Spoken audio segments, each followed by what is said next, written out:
C'est-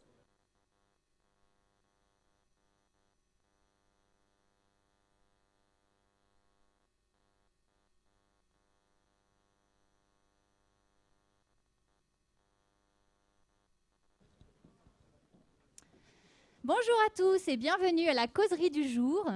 Je rappelle, donc les causeries saisies, c'est un cycle de conférences qui se tiennent donc tous les mardis de 13h à 14h entre fin octobre et fin avril. On vous propose ça maintenant depuis 8 ans, en live depuis 4 ans. On a le plaisir aujourd'hui donc de recevoir dans l'amphithéâtre de Césy-Nanterre des classes préparatoires et une formation MDO, donc maintenance QSE. Donc merci à vous et merci à vous qui nous regardez également. Je sais que le campus d'Orléans est là chaque semaine et l'ensemble des autres campus nous regardent également. Vous avez des tuteurs, des institutionnels, même votre réseau personnel qui peuvent nous regarder, pouvoir tout le programme en fonction de leur intérêt et de leur disponibilité. Je rappelle, le lien live est diffusable, gratuit, il n'y a aucune inscription à faire. Et voilà, donc c'est le même lien pour l'ensemble des causeries du programme. Et nous vous invitons évidemment à être de toujours plus nombreux à nous suivre le mardi. Aujourd'hui, nous allons recevoir un nouveau causeur qui n'est jamais venu chez nous. Donc Jean-Jacques Lapierre. On est sur une causerie un peu plus interactive, un peu plus différente, pas technique aujourd'hui. On va parler de la voix. La voix comme outil de communication, comme soutien dans tous vos projets, c'est-à-dire que vous allez avoir vraiment besoin de cet apprentissage pour vos soutenances, vos présentations, qu'elles soient dans vos projets personnels ou professionnels. Donc, je tiens à vraiment souligner que cette causerie va être très enrichissante pour vous et j'espère que vous allez en tirer des apprentissages. Donc, merci à tous. Je rappelle que pour les questions, puisque là, on est dans vraiment une causerie avec de l'échange, les questions dans la salle, je vous l'ai précisé, vous levez bien la main pour poser une question. Je vous apporte un micro pour que l'ensemble de nos interlocuteurs à travers le live vous entendent.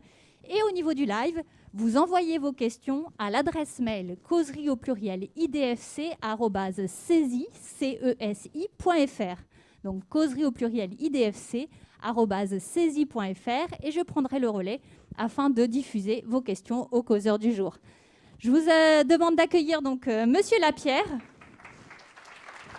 Merci à lui d'être là aujourd'hui. Bonjour Jean-Jacques. Je vais te laisser la parole et puis je vous souhaite une très bonne causerie à tous. Merci beaucoup Héloïse. Mesdames et messieurs, bonjour. Merci de votre présence. Bonjour aussi à celles et ceux qui sont connectés. Donc le masque, finalement, je me disais que ça allait me poser un problème. Bien sûr, c'est un problème pour tout le monde lorsqu'il s'agit de la voix. Mais là, il va me servir à quelque chose. C'est que, alors vous voyez mes yeux, mais vous ne voyez pas encore mon visage. Peut-être qu'il ne faut pas que je bouge trop vite. Voilà. Peut-être que vous avez fait l'expérience d'entendre quelqu'un au téléphone et de ne pas le connaître ou la connaître visuellement. Et après, de voir cette personne. Est-ce que vous avez fait cette expérience de dire « Tiens, je n'avais pas imaginé son visage comme ça ». Alors je me demande, je vais vous montrer mon visage en quelques instants, et puis je remettrai mon masque, mais quel visage je peux avoir? Qu'est-ce qu'il y a comme visage au travers de cette voix? Est-ce que vous êtes prêts? Eh bien, je vous montre mon visage. Vous pouvez manifester votre réprobation ou votre enthousiasme, hein, comme vous voulez.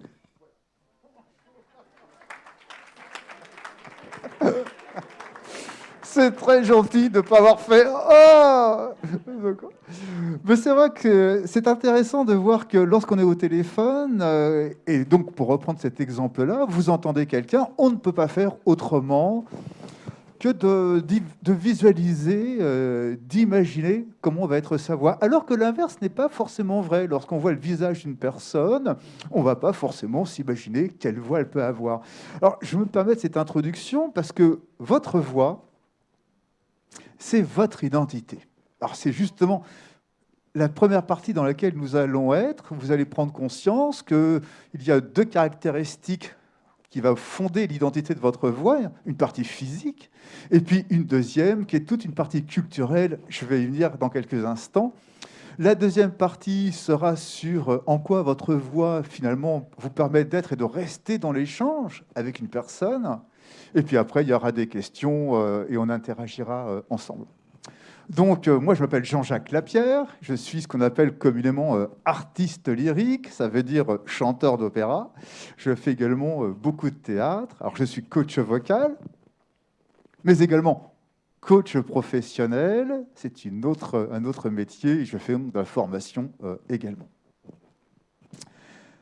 Votre voix, c'est votre identité. Donc là, parmi vous, chacun a une voix qui lui est unique. C'est ça qui est quand même assez extraordinaire. Mais se pose un problème. Et c'est peut-être la raison qui explique votre présence et qui explique que je sois devant vous. C'est que nous avons beaucoup de croyances au travers de notre voix. Alors, je vous pose la question. Lorsque vous vous entendez enregistrer, qu'est-ce qui se passe ? Qui est-ce qui s'appelle au téléphone pour entendre sa voix enregistrée ? Qui aime s'entendre enregistrer ? Alors, vous voyez, pour celles et ceux qui sont en distanciel, personne répond dans la salle. Je suppose effectivement que la réponse est pour vous un petit peu similaire. On a du mal avec sa voix enregistrée. Je vais faire la réponse pour aller plus vite. C'est qu'on ne se reconnaît pas. Et le fait de ne pas reconnaître sa voix enregistrée, c'est effectivement très désagréable, tant la voix, c'est votre identité. Alors, vous allez voir dans quelques instants pourquoi vous ne vous reconnaissez pas. Donc, il y a une partie physique dans votre voix. Ça, c'est une petite partie de votre identité. Il y a des voix de femmes et des voix d'hommes. Vous allez pratiquer tout à l'heure des exercices qui vous permettront d'en prendre conscience, en tous les cas, pourquoi.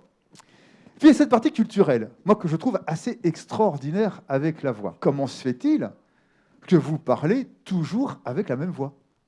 Eh bien, ça, c'est une vraie programmation neuronale. Quand vous étiez dans le ventre de vos mamans respectives, à partir du 7e, 8e mois, vous avez commencé à mémoriser les sons que vous entendiez autour de vous. Et notamment du langage. Langage de votre maman, langage des personnes que vous entendiez, d'autres bruits, d'autres sonorités. Vous commencez à la mémoriser. Et quand vous naissez, eh bien il y a des personnes qui parlent autour de vous, et vous entendez et vous mémorisez quoi ? Notamment, pas forcément le mot, bien sûr, le mot, mais la musicalité. On appelle ça la prosodie. La prosodie, c'est vraiment la musicalité du langage. C'est un mélange d'accentuation, d'intonation, de rythme. Eh bien, donc, quand vous accédez au langage, eh bien, vous allez imiter justement cette prosodie, cette musicalité. Donc, la question que vous devez vous poser en ce qui concerne votre voix, c'est que quand je parle, et moi aussi, là, j'imite qui ? Eh bien, j'imite quelqu'un. J'imite quelqu'un qui est en lien avec ma communauté familiale. J'imite quelqu'un qui est en lien avec ma communauté socio-culturelle. Et c'est ça qui est fantastique dans la voix de l'Homo sapiens, c'est que finalement, ma voix va exprimer, va faire apparaître les communautés auxquelles je m'identifie. Je suis un être culturel, je suis un être qui se construit au travers des communautés qui fondent ma personnalité. Et chaque communauté humaine eh bien, se distingue par une façon de parler qui lui est propre. C'est la raison pour laquelle on peut vous confondre au téléphone, si je dois le conjuguer au féminin, on peut vous confondre avec votre maman, votre sœur, votre cousine, votre tante, tellement il y a une communauté de prosodie, de musicalité au sein d'une famille. C'est la même chose pour une communauté culturelle, etc., etc. Donc, et c'est important, on entend souvent le mot accent. « Ah, t'as un accent ».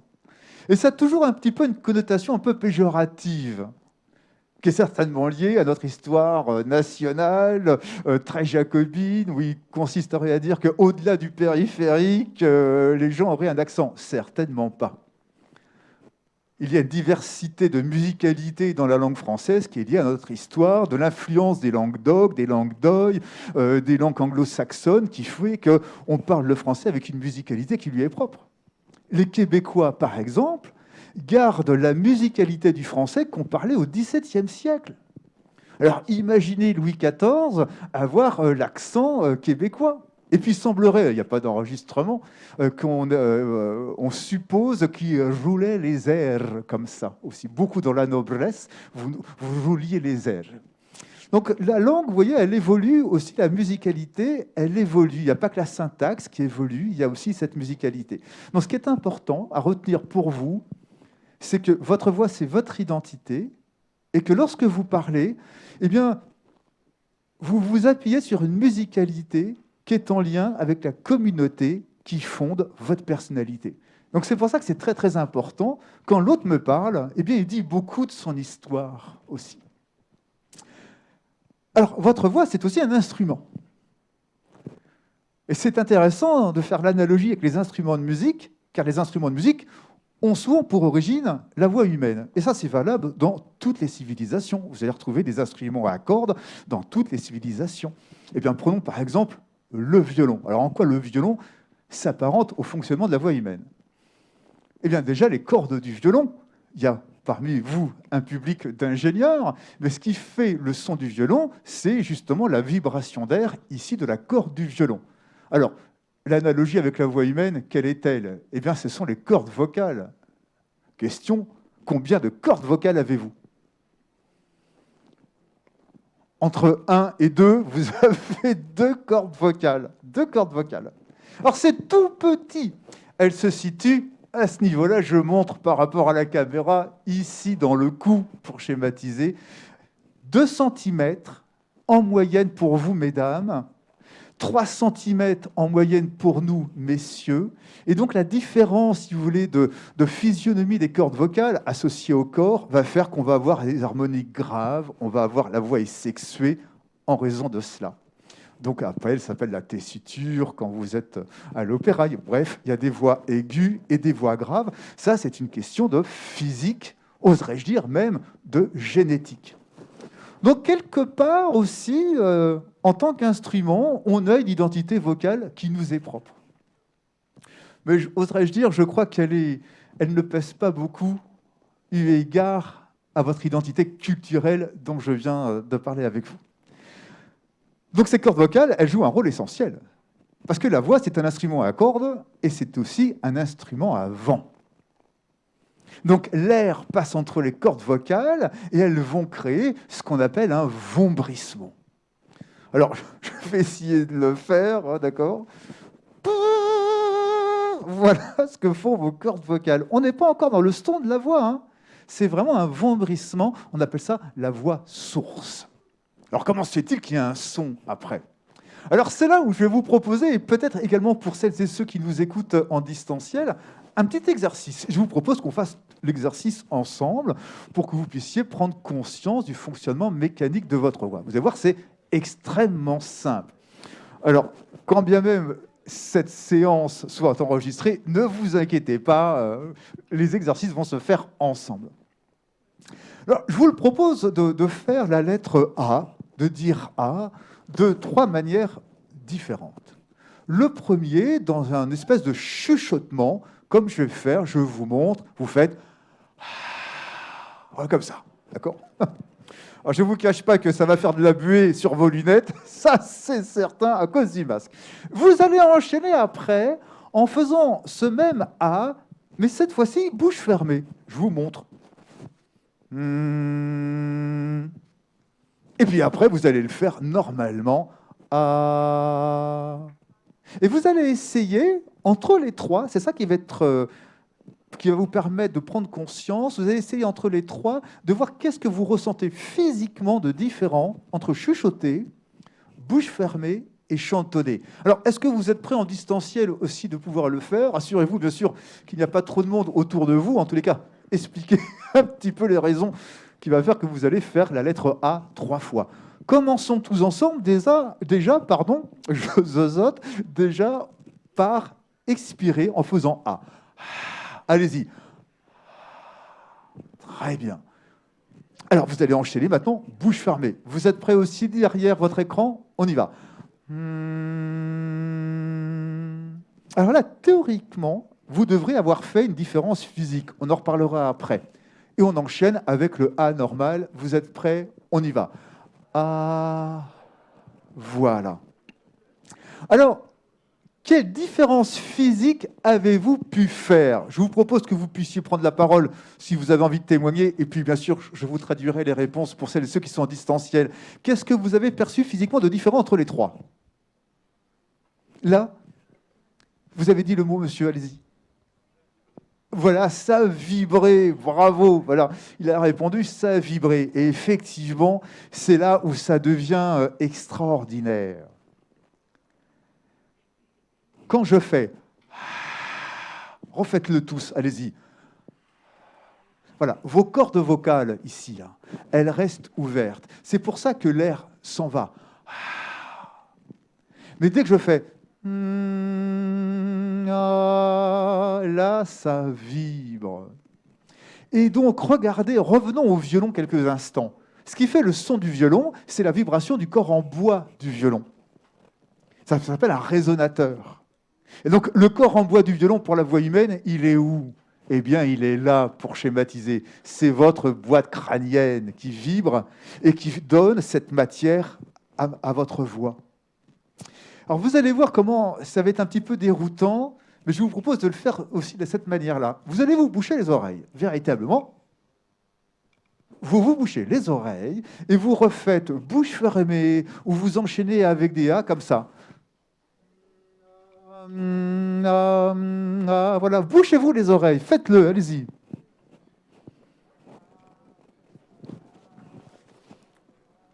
Voilà.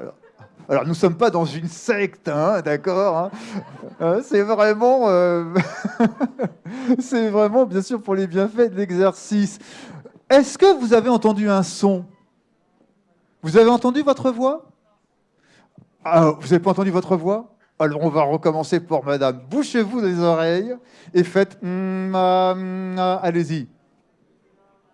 Voilà, là, vous l'entendez, votre voix. Alors, ça paraît surprenant, parce que finalement, vous vous êtes bouché les oreilles. Alors, pourquoi vous entendez? Eh bien, c'est justement là une des raisons pour laquelle on ne reconnaît pas sa voix enregistrée. Et que c'est très désagréable, tant la voix est la perception sensible, l'incarnation sensible de mon identité, dans l'instant présent. Vous avez deux façons d'entendre un son. Vous entendez ma voix. Vous entendez ma voix également derrière votre écran. Si vous entendez ma voix derrière votre écran, ce sont les deux petites enceintes de votre équipement informatique qui font vibrer l'air. Je fais vibrer l'air, les enceintes font vibrer l'air, et ça vient à vos oreilles, on va dire, d'une manière externe. Ça vient taper le tympan se met à vibrer, et vous avez cette chose incroyable derrière le tympan qu'on appelle la cochlée, qui est l'oreille interne, et qui se met à vibrer aussi. Je ne vais pas plus loin, mais c'est vraiment extraordinaire. Eh bien, vous avez une deuxième façon d'entendre un son, c'est par la vibration de votre boîte crânienne. Et cette boîte crânienne, comme elle vibre, elle va mettre en action également pour schématiser votre oreille interne. Sauf que lorsque vous avez poussé votre premier cri, qu'est-ce qu'a pris comme information votre cerveau? Eh bien, il a pris la vibration de votre boîte crânienne, un signal interne. Et je me construis au quotidien, je prends conscience de moi au quotidien par cette perception interne de ma voix. Donc, quand je l'entends enregistrer, et je vous assure, pour moi, c'est space, hein, parce que je m'entends enregistrer, là, enfin, j'entends ma voix en même temps, ça me dédouble.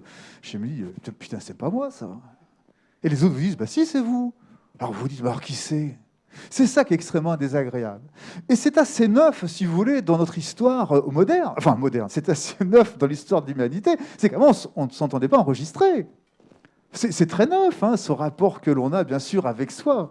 Faites gaffe à cette tendance narcissique dans laquelle parfois nous aspirent les nouvelles technologies, d'accord? Prendre conscience de soi est une chose, se contempler en est une autre. Mais voilà, s'entendre, vous ne pourrez jamais vous entendre enregistrer. Vous reconnaître, pardon, enregistrer. Vous ne pourrez jamais vous reconnaître enregistrer. Et c'est très désagréable, tant la voix fait partie de cette perception identitaire. Donc ce que vous entendez, ce que j'entends de ma voix, il n'y a que moi qui peux l'entendre.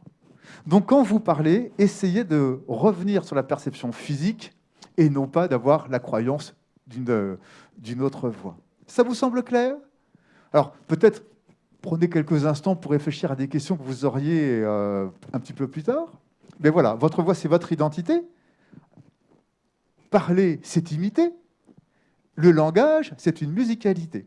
Chaque communauté humaine se distingue par une façon, par une prosodie qui lui est propre, et c'est incroyablement créatif. La voix fonctionne comme le violon. Les cordes du violon, c'est les cordes vocales. Le corps en bois du violon, c'est la boîte crânienne. Et je peux faire beaucoup de sonorités différentes. Alors là, je vous propose un autre exercice. Vous allez recommencer avec ces lettres A, et vous allez faire le plus gros A que vous pouvez. Comme ça. Oh, allez-y, une grosse voix, allez-y. Voilà. Faites aussi un gros A derrière votre écran. Le plus gros A que vous pouvez. Allez-y. Voilà. Alors, qu'est-ce qui fait que j'ai une grosse voix comme ça? Eh bien, c'est que je vais diriger, c'est pour ça qu'on parle de pose de voix, je vais diriger cette vibration principalement dans mon cou. Ça fait une grosse voix comme ça. Alors, il y a bien sûr l'inverse. Et je vous propose aussi, mesdames et messieurs qui êtes en distanciel, d'expérimenter cette sensation. Êtes-vous prêts? Ah! On y va! Oui! Messieurs, vous le tentez aussi derrière votre écran. On va faire que les hommes. Ah! On y va! Bien. Que vous, mesdames, allez-y. Ah! Voilà. Alors, je ne sais pas si vous entendez, mesdames et messieurs, en distanciel, mais on a eu cette voix que l'on appelle la voix de tête ou la voix mixte. Alors, comment ça se passe? Eh bien, en fait, je vais diriger, pour schématiser, je vais solliciter des résonateurs qui sont en haut du crâne. Et puis, il y a un petit phénomène physiologique au niveau de mon larynx qui part un petit peu vers l'avant. Bref, ça étire mes cordes vocales et ça fait cette voix très aiguë. Donc, vous voyez, il y a là et il y a là. Mais il y a un étage intermédiaire qui est ici. Oh, pardon. J'ai cru qu'il y avait une résonance dans le micro. Il y a un étage intermédiaire dans lequel sont posées notamment beaucoup de voix dans les langues européennes. On va solliciter beaucoup cette zone qui est un petit peu ici, pour schématiser derrière les yeux. Ah, allez-y. Voilà. Alors maintenant, l'exercice ultime. Vous allez explorer tous les étages de votre voix, en partant du grave jusqu'en hauteur et en revenant en bas. Je vous montre, avant que vous le fassiez, vous aussi derrière votre écran.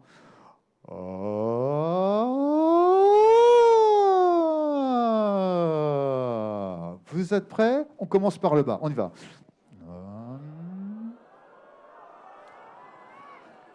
Voilà. Eh bien, vous venez d'explorer, là, au travers de ces différentes sonorités. Justement, c'est pour ça que vous avez plus de 6500 langues différentes, parce que vous pouvez faire des sonorités différentes. Le français, en fait, il n'est pas très riche en termes de fréquences, versus les anglais, versus le slave, versus toutes les autres langues d'origine africaine, d'origine asiatique, qui sont beaucoup plus, en termes de fréquences, beaucoup plus riches que nous parlons lorsque nous parlons le français. Par exemple, moi j'ai eu la chance d'accompagner des personnes tamoules, de culture tamoule, qui m'ont appris à dire tamoul. Tamoul, vous le dites comme ça, tamoul. Cette sonorité très, très engorgée, moi j'ai eu du mal à le faire. Alors ça les faisait rire, et c'est normal, parce que mon cerveau n'était pas habitué à exprimer ce type de fréquence. Donc pour vous dire à quel point vous avez un champ des possibles avec votre voix qui est incroyable, incroyable. Entre là, là et là, plus les sons gutturaux, vous voyez que la palette est assez incroyable. Donc voilà comment je peux poser sa voix, ça veut dire quoi? Et enfin, je finirai avec un point qui est essentiel, c'est la respiration. Parce que quand vous parlez, vous expirez. Alors comment respirez-vous? Alors on ne va pas faire un cours sur la respiration, mais je vous donne peut-être un tout petit tips par rapport à la respiration. Je vous propose aussi derrière votre écran que vous puissiez le faire. Essayez, mesdames et messieurs qui êtes devant moi, d'avoir un dos droit. Voilà, redressez-vous, super. Et puis, vous allez prendre une très grande inspiration. Également, prenez une grande inspiration derrière votre écran. Allez-y, prenez une grande inspiration. Voilà, et vous soufflez. Alors, vous allez recommencer en essayant de voir ce qui se passe au niveau du ventre. Qu'est-ce qui se passe au niveau du ventre quand je prends de l'air? Allez-y, une grande inspiration. Voilà. Est-ce que votre ventre est rentré ou sorti? Il est sorti. C'est une bonne... Il est rentré. Alors, on ne sait plus ce qui se passe. Alors, je ne sais pas pour vous derrière votre écran également, mais généralement, il doit sortir. Alors, qu'est-ce qui se passe? Ben, prenez conscience que vos poumons prennent beaucoup de place. Et quand l'air rentre dans vos poumons, ça prend un grand volume, ça vient appuyer sur la masse viscérale, le foie, les reins. C'est pour ça que le ventre ressort. Et ça, c'est une sensation importante à avoir, parce qu'en fait, ce qui se passe assez régulièrement, c'est qu'on a tendance à prendre de l'air un peu trop haut, c'est-à-dire oui, au niveau du haut du thorax, un petit peu en hauteur pour schématiser. Oui, je prends comme ça. Et ça fatigue la voix, ça crée des tensions. Donc, quand vous devez parler, que vous êtes en train de faire une soutenance, que vous êtes en face-à-face, etc.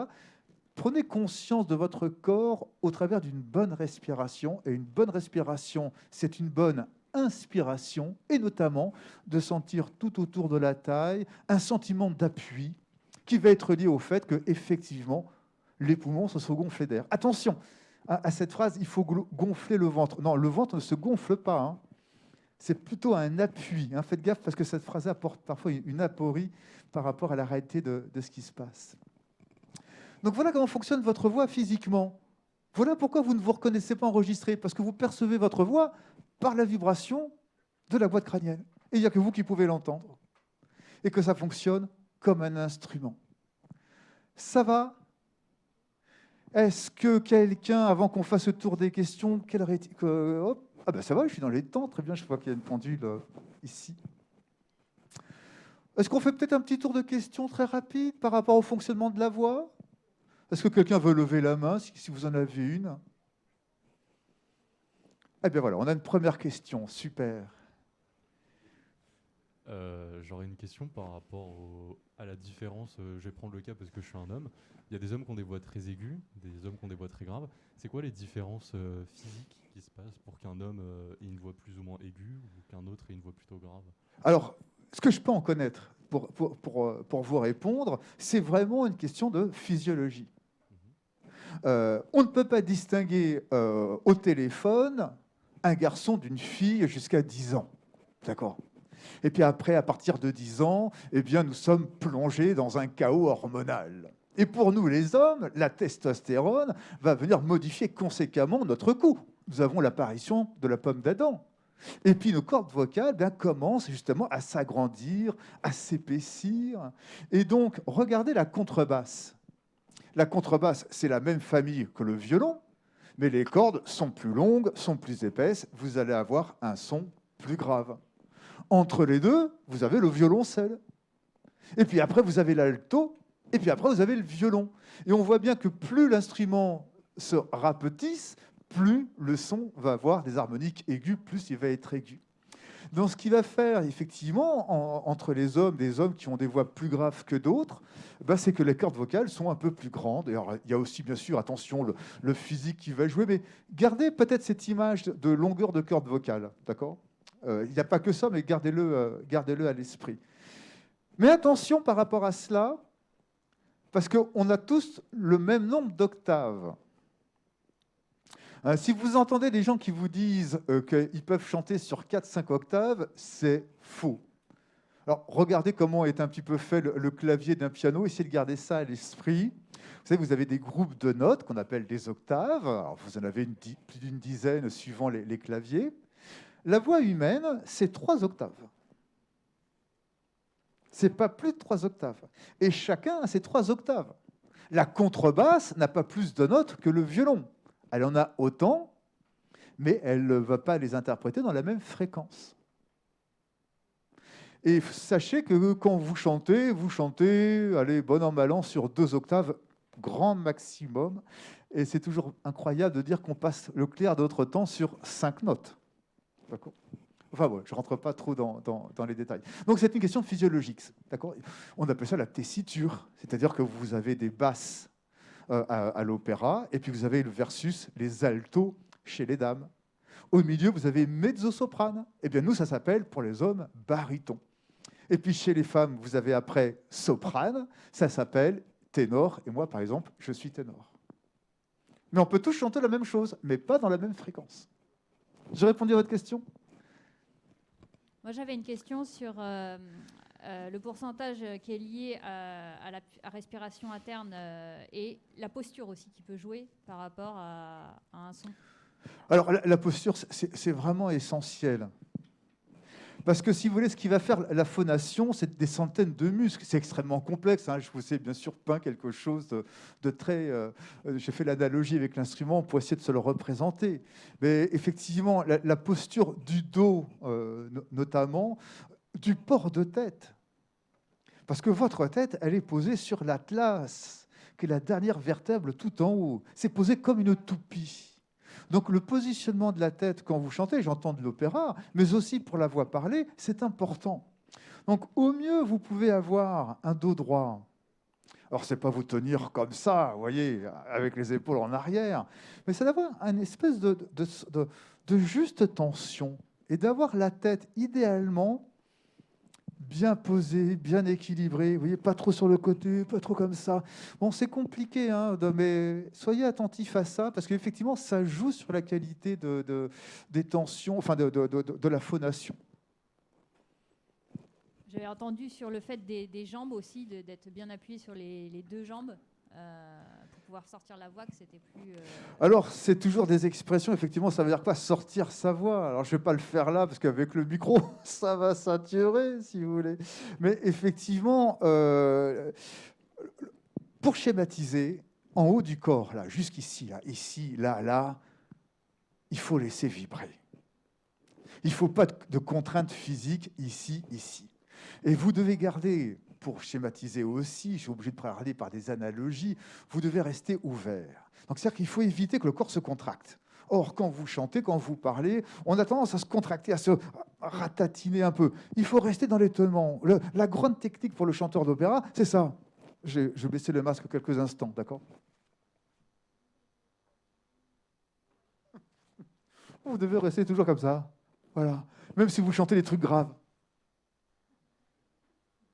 Ce qui est parfois un petit peu déroutant. Mais cette qualité d'ouverture, si vous voulez, elle est fondamentale pour la qualité d'émission du son.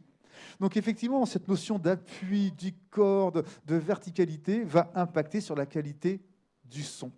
Et vous me permettez, peut-être pour... non, j'ai encore de la marge. Est-ce que j'ai répondu à votre question, Héloïse? Oui, merci. Mais c'est aussi pour vous de manière pratique, hein. Là, vous êtes bien, je vous vois, vous êtes appuyé ici, vous n'êtes pas encore trop assoupi, je vous remercie d'avoir tenu compte de ce qu'on vous a dit tout à l'heure. Mais si vous devez vous redresser, redressez-vous. Vous voyez, c'est pas la même chose, ça. Et moi, je vous donne ce petit tip, cela, et je me permets également votre attention, mesdames et messieurs, en distanciel. Je ne sais pas comment vous êtes assis, mais il semblerait, alors c'est pas de moi ça, il semblerait que c'est un vrai problème de santé publique. On n'a pas le dos assez tenu, d'accord? Et c'est normal, le clavier, la sédentarisation, essayez de passer peut-être au moins la moitié de votre journée avec un dos droit. Parce que ça impacte sur la qualité, bien sûr, de votre physique, ça impacte sur la voix. Si vous faites un face-à-face, que ça soit même derrière un écran, ça pourrait être le cas, vous pourriez avoir un entretien en distanciel. Si vous devez intervenir assis, ou si vous devez, comme je suis en train de le faire, intervenir debout, eh bien, cette juste tension du corps, cet juste investissement physique renforce aussi votre concentration. Si vous êtes mou, l'esprit est mou. D'accord? Si je dois faire un petit peu cette synthèse. Donc voilà, cette dimension physique, elle est vraiment très bénéfique pour le corps et pour l'esprit. Ne vous ratatinez pas. D'accord? Alors, qu'est-ce qu'une belle voix? La question se pose, je vais répondre à votre place, d'accord? On en échangera après. La belle voix, ça n'existe pas. Ça, c'est super important que vous puissiez en prendre conscience. Elle est obligatoirement rattachée, si vous voulez, à une perception très personnelle. C'est complètement subjectif. Pardon, il faut que j'articule avec le masque. Donc, soit vous ne connaissez pas une personne et qu'elle vous fait penser à quelqu'un que vous connaissez, soit vous ne connaissez pas une personne qui est en train de parler, mais elle vous rappelle une communauté de personnes à laquelle vous vous identifiez, En somme, il y a toujours comment dirais-je, une notion très subjective dans la belle voix. Elle n'existe pas. Et c'est pour ça qu'on vient de parler du chant, là, de prendre conscience, qui va me permettre d'aller sur la deuxième partie, de prendre conscience que votre voix, c'est un son animé. Alors, qu'est-ce que j'entends par là? Ben là, quand vous êtes en train de m'écouter, vous ne me comprenez pas, vous me ressentez. Tiens, il a l'air enthousiaste, tiens, il a l'air motivé, tiens, il a l'air joyeux, ou ça pourrait être l'inverse. Prenez conscience de cela. C'est qu'à l'oral, nous sommes en lien avec de la sensibilité. Là, vous voyez mon visage un petit peu masqué, mais surtout prenez conscience que le verbal, autrement dit, et le non-verbal, transmettent l'état psychique dans lequel vous êtes. Le son de la voix, pour revenir à ce sujet, exprime obligatoirement une émotion, une intention. Donc, et ça c'est valable dans le vivant, hein, que ce soit du moineau, en passant par l'alligator, etc. C'est-à-dire que la voix humaine exprime obligatoirement une émotion. En cela, elle n'est pas un bruit. Donc, quand vous préparez une soutenance, quand vous allez avoir un entretien en face à face, que ce soit au téléphone ou que ce soit présentement comme je suis en train de le faire, vous devez avoir répondu à cette question: qu'est-ce que je souhaite exprimer? Le message à l'oral, ce n'est pas que de l'information, c'est aussi du sensible. Ça, c'est très important parce qu'autrement, on ne comprendra pas. La qualité de vos émotions que vous allez exprimer avec votre voix, on pourrait parfois la qualifier de voix vivante, va participer à la pleine intelligibilité de votre propos. Ah oui, il est convaincu. Non, là, il n'y croit pas, c'est pas vrai. Ah ben là, il est énervé. Ah ben tiens, il est content. C'est tout de suite ce à quoi j'ai accès quand l'autre me parle. Donc j'attire beaucoup de votre attention, c'est que votre voix exprime avant tout une émotion et nous sommes reliés dans cette perception sensible avec la personne. Et c'est en cela que parler, chanter repose sur la même nécessité, c'est d'exprimer une émotion. Donc ça, c'est le premier point. Pensez à votre projet émotionnel quand vous parlez. Voilà à quoi sert votre voix. Et ce à quoi tout le monde a accès dans l'immédiateté d'une prise de parole. Deuxièmement, et ce n'est pas anodin, la voix, c'est aussi un vecteur, ça manque de lyrisme, mon propos, mais c'est un vecteur de relation. Qu'est-ce que ça veut dire? C'est un vecteur de relation. Eh bien, quand vous parlez, et je vais le faire avec vous présentement pour celles et ceux qui sont en distanciel, vous voyez, là, je fixe la caméra. Du moins, je fixe l'œilleton de la caméra pour vous donner l'impression que je suis en train de parler à vous. Si je dois le faire pour le public physiquement devant moi, là, je vais regarder. Par exemple, je vous regarde, madame. Et puis, je vais un petit peu vers le fond. Je vous regarde, monsieur. Et puis, je viens ici sur le côté. Je vous regarde également, madame. Et donc, en faisant cela, je vous donne cette impression que je suis en train de vous faire exister. Ça, j'insiste beaucoup sur ce point-là parce que c'est peut-être la fonction de la communication orale. Ce qui nous fait peut-être un petit peu défaut aussi aujourd'hui avec le distanciel, c'est de ne pas oublier que la rencontre à l'oral, c'est une coexistence. Et ce qui veut dire que quand vous parlez, vous devez avoir la volonté de parler à la personne que vous avez en face de vous. Ça passe par le regard, mais ça va se sentir, ça va s'entendre en quelque sorte dans la voix. Donc parler, c'est exprimer et d'une manière consubstantielle, en fait, faire exister. Ça, c'est très très important pour que vous puissiez bénéficier de tout l'intérêt d'un temps d'oral avec 1 ou 1000 personnes. Les principes sont toujours les mêmes. Alors la voix, voilà, ça incarne la posture. Ça veut dire quoi la posture? C'est votre personnage. C'est-à-dire que l'oral, c'est un temps sensible. Comment voulez-vous incarner votre posture d'une manière sensible? Quand vous allez aller dans un entretien, quand vous allez animer une réunion avec des clients ou vos homologues dans le cadre de l'entreprise et de votre apprentissage, vous êtes dans quelle énergie? Parce que votre voix, elle va l'exprimer. Donc, votre voix exprime des émotions. Et le leadership, c'est exactement la même chose. C'est une qualité de présence. Ce qu'on pourrait appeler le charisme, par exemple, c'est une qualité de présence à l'autre. Tout le monde peut être charismatique à partir du moment où vous avez envie de vous engager vers l'autre au travers de votre voix. Et je finis là-dessus, comme ça on va aller sur les questions après. L'intérêt de la voix, c'est aussi ces phénomènes de synchronisation. La synchronisation, j'en ai déjà parlé tout à l'heure, lorsqu'il s'agit de parler de comment j'apprends à parler, comment j'acquiers mon langage. Nous sommes des êtres qui nous synchronisons. Et c'est en cela que nous sommes des êtres sociaux complexes. Donc, ce qui veut dire que la manière avec laquelle vous parlez, dans son rythme, dans sa vitalité, les gens, si je veux le qualifier ainsi, vont se synchroniser avec cela. C'est-à-dire que vous allez pouvoir impacter positivement, parfois aussi négativement, sur les autres. Donc prenez conscience que l'énergie que vous allez avoir dans votre façon de vous exprimer, eh bien, c'est peut-être aussi ça qui va créer de la confiance quand vous êtes en entretien. Cette vitalité, cette autorisation que je vais me donner à investir ma parole. Donc convaincre, c'est pareil de convaincu. Créer une relation, c'est aussi rentrer en synchronisation avec les personnes qui sont en train de vous parler. Donc voilà tout l'impact que vous pouvez avoir avec votre voix. C'est votre identité. On a parlé de la musicalité liée au langage. C'est votre instrument. C'est un instrument incroyable. Instrument à vent, instrument à cordes.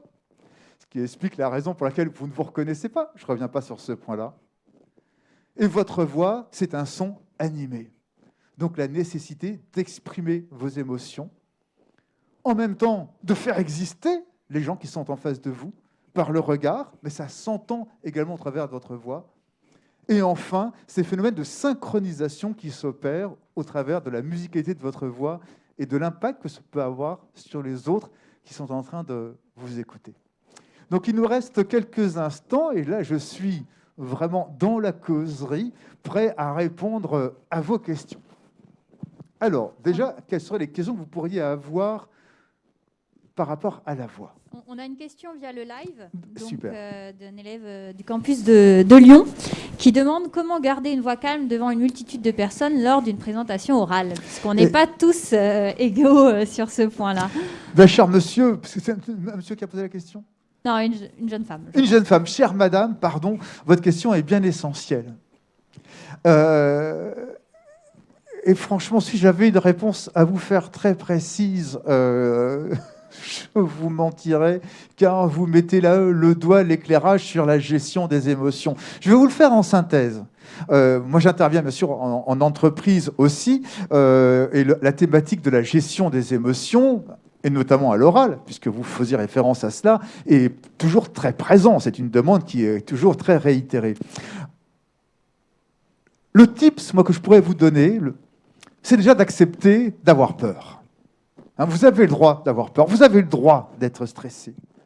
Et donc déjà, si vous acceptez cette émotion-là, bien peut-être que vous pourrez agir dessus. Et conjointement à cela, c'est de revenir sur la respiration. Quand vous sentez un petit stress, accueillez votre émotion et respirez. Alors, je vous réponds, vous voyez, de cette manière-là, très courte, d'accord, avec un manque de précision et un petit peu, et surtout dans l'injonction. Mais voilà ce que je pourrais vous proposer par rapport à cette question très complexe, qui est accepter, accueillir vos émotions et tout de suite respirer. Ce qui vous permettra peut-être de pouvoir réguler, diriger et calmer, le cas échéant, ce stress. Une question dans la salle. Vous devez être confronté, j'imagine, à des soucis de stress ou autres, ou de posture pendant vos soutenances. Vous n'avez pas des questions à ce sujet? Est-ce que lors de votre soutenance ou des entretiens en face à face, on vous a proposé de chanter déjà? Ça ne vous viendrait pas à l'idée, bien sûr, de passer un test. Si vous aviez un recruteur qui vous demanderait de chanter, quelle serait votre réaction? Vous pourriez être surprise et surpris. Mais pourquoi ça stresse de chanter? Le regard des autres, j'imagine. C'est principalement le regard des autres. D'accord? Et quand il s'agit de sa voix, on a peur que finalement sa voix nous trahisse. Votre voix, elle n'est pas là pour vous trahir. C'est un petit peu, je poursuis un petit peu la question qui a été posée par madame en distanciel sur le fait de s'autoriser à avoir des émotions. Donc, votre voix, effectivement, de temps en temps, la voix de la personne va vous donner des indications. sur la perception psychique que vous allez avoir de l'autre. Donc, dans vos entretiens, c'est se concentrer sur votre projet émotionnel aussi. Qu'est-ce que vous voulez incarner en termes d'émotion? Il faut répondre à cette question avant une soutenance, avant un face-à-face. Si vous avez des oraux, par exemple, que vous rentrez dans une salle où vous avez le jury, vous y rentrez dans quel état d'esprit? On ne se pose pas parfois la question. Donc, est-ce que je suis motivé? Est-ce que je suis content d'être là? Par exemple, il faut avoir répondu à ces questions, parce que quand vous allez parler, ça va s'entendre. Donc, vraiment, la préparation de l'état psychique dans lequel vous êtes, avant un entretien, ou les oraux, ou même là, devant vos collègues, j'allais dire, vos amis étudiantes ou étudiants, dans quel état d'esprit vous voulez être. Ça, c'est très important. Et votre voix va le traduire. Est-ce que je peux contrôler ma voix? Alors, contrôler sa voix, c'est un travail. Moi, je fais ce travail, justement, de physique pour poser ma voix. À votre niveau, et peut-être de manière assez globale, c'est déjà de oser investir votre voix et oser exprimer vos émotions. Il y a un deuxième point aussi sur lequel qui est important, c'est... Alors, il n'y a pas de question, parce que je peux meubler. Hein. Si vous n'avez pas de questions, je meuble. Hein. Non, je voulais rebondir sur le fait de s'entraîner, c'est important. Je parle aussi pour tous ceux qui ont des projets, c'est faire des soutenances blanches, faire des entretiens, puisqu'après on est plus confiant, et la confiance, ça peut jouer aussi sur ses émotions et sur ce qu'on peut dégager. Alors effectivement, cette notion de confiance, Héloïse, elle est bien complexe. Hein. Qu'est-ce que ça veut dire avoir confiance en soi? Moi, oserais-je dire, c'est de s'autoriser. Alors je suis dans l'injonction la plus totale. Autorisez-vous à être. Je ferme la parenthèse, ce n'est pas le cœur du sujet. Comment on peut s'entraîner? Bon, moi, je m'entraîne. Vous voyez, ce matin, j'ai été m'entraîner dans des studios pour travailler ma voix. Donc, c'est un travail physique que je fais pour entraîner mon cerveau à reproduire toujours le même geste. Vous, dans le cadre de votre quotidien, et ce à quoi ça peut vous servir, vous n'avez pas besoin de faire des vocalises pour pouvoir prendre conscience de votre voix. Alors, ce que je peux vous suggérer, c'est de vous enregistrer. Mais attention quand je dis s'enregistrer. Attention à ce point-là. Imaginons que vous avez une soutenance. Imaginons que vous préparez un entretien et donc vous répétez un petit peu cette présentation que vous avez au travers de votre lettre de CV, en lien avec votre lettre de motivation, par exemple. Vous vous entraînez à le faire. Et vous vous enregistrez 3 fois. Vous faites 3 versions différentes avec vos téléphones portables, par exemple. Mais là, il y a une condition sine qua non, essentielle. Vraiment, c'est très important pour moi, c'est que le feedback, vous ne le faites pas toute seule ou tout seul. Essayez d'aller chercher quelqu'un, ayez quelqu'un de bienveillant autour de vous, auquel vous allez montrer ces 3 petits enregistrements. Et vous lui demandez, alors, lequel tu préfères? Et ben, il vous dira, tiens, ben là, ou elle vous dira, tiens, j'aime bien cette version-là, ou là, tu as été un petit peu rapide, ou là, écoute, là, tu pourrais parler un petit peu plus fort aussi. Et c'est ça qui va vous permettre peut-être de pouvoir reprendre conscience de votre voix. Et conjointement à cela, eh bien, vous pouvez vous entraîner chez vous à déclamer le plus fort que vous pouvez. Alors, il faut encore que vous ayez un lieu pour le faire, d'accord? Mais sérieusement, de répéter à haute voix, ça vous permet de vous familiariser avec le mot, avec le contenu, avec une sensation physique. Moi, je suggère ça n'engage que moi. Moi, je ne me regarderai pas dans la glace. D'accord? Parce que franchement, on ne peut pas être jugé parti. C'est compliqué. En revanche, je le fais tout seul pour avoir une dimension physique. Je m'entraîne. Ça participe à s'autoriser, finalement, aussi. Et puis, en même temps, ces enregistrements, mais j'insiste, vous devez vraiment avoir quelqu'un à qui vous le montrez. Ne vous regardez pas tout seul. Moi, je pense que c'est un petit peu complexe. D'accord? Voilà ce que je pourrais vous suggérer dans cet entraînement-là. On a une nouvelle question via le live. Comment peut-on travailler son débit? Comment parler moins vite? Donc, Denis. Alors, Denis, c'est une bonne question. Effectivement, ce rythme-là.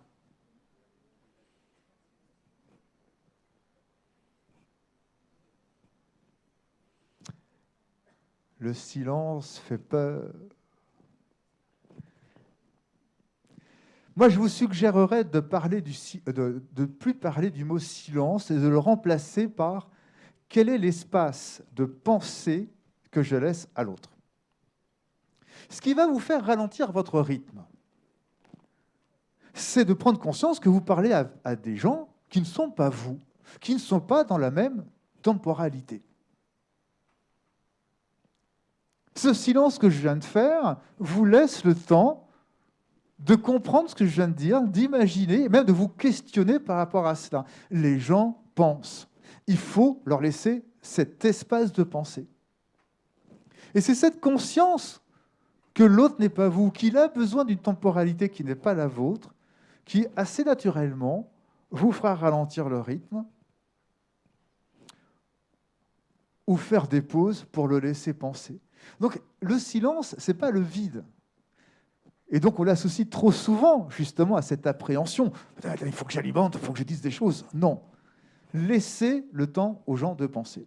Et puis, il y a une autre chose là-dedans qui est très utile dans le cadre, enfin, qui est très utile, qui est aussi peut-être pour vous important, si vous faites des soutenances, les oraux ou des entretiens dans le cadre d'une recherche d'emploi, d'une autre entreprise,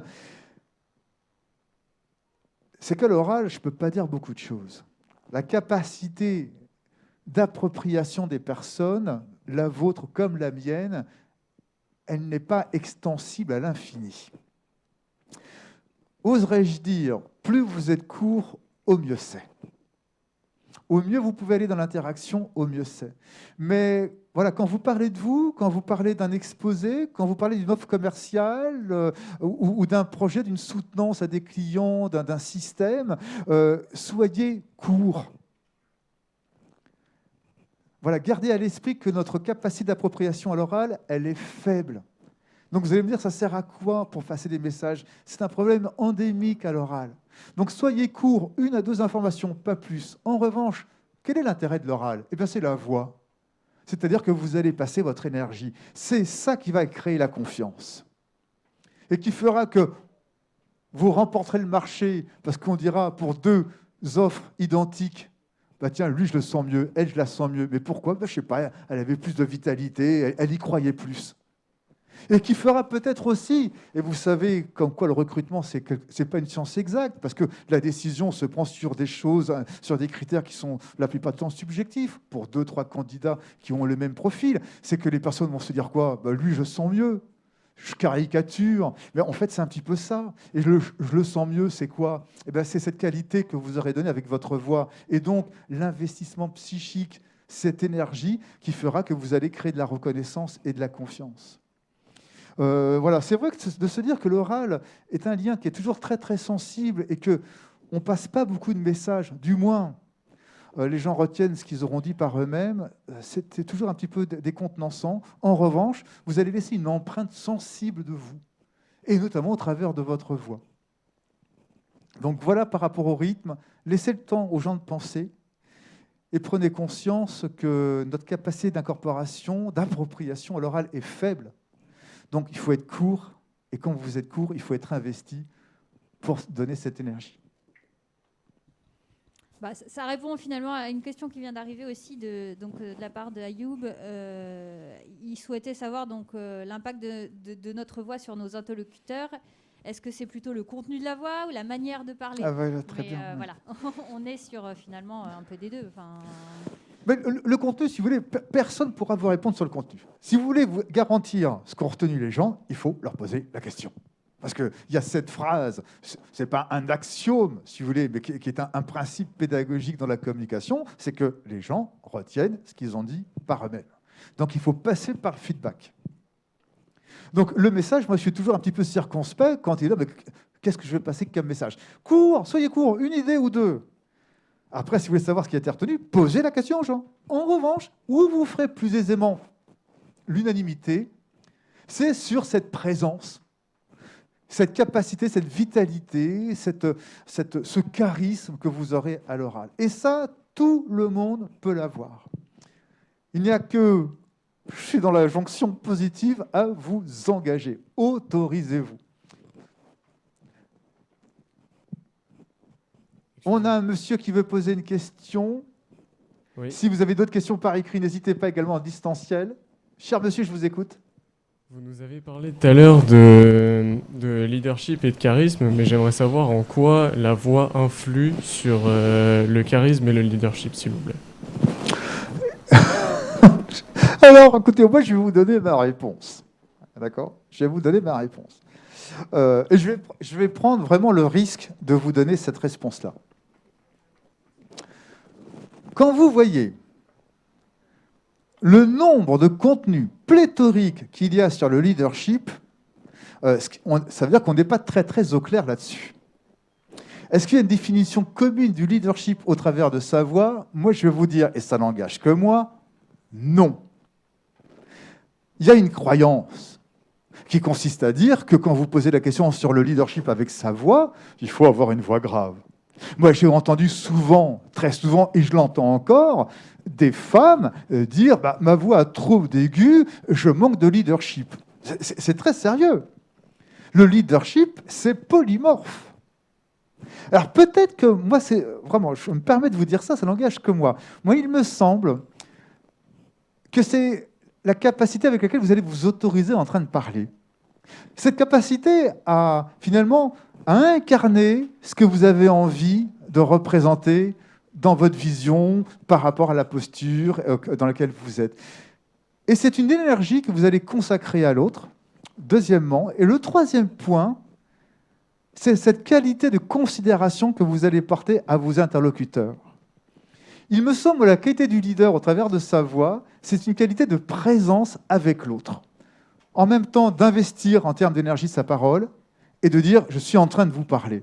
C'est ça qui va créer de la confiance, qui va créer de la considération.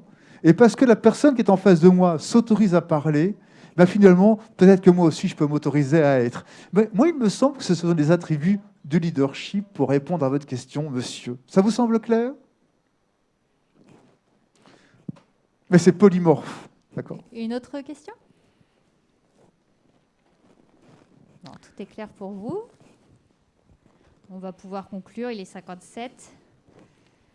Je vous propose de remercier chaleureusement Monsieur Lapierre. Merci beaucoup, merci beaucoup. Une causerie très enrichissante et j'espère que ça va vous apporter beaucoup dans vos prochains projets. Vous n'hésitez pas, si vous avez des questions plus tard, à envoyer à causerie@idfc.fr. Et donc, la semaine prochaine, on se retrouve, si ça arrive ça ne marche pas, mais c'est pas grave.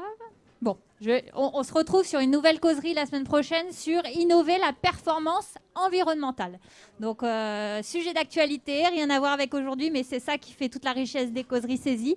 C'est aborder plein de sujets différents et puis être là pour vous dans vos interrogations. Vous n'hésitez pas. Merci à tous. À la semaine prochaine et prenez soin de vous. Merci à vous qui nous regardez.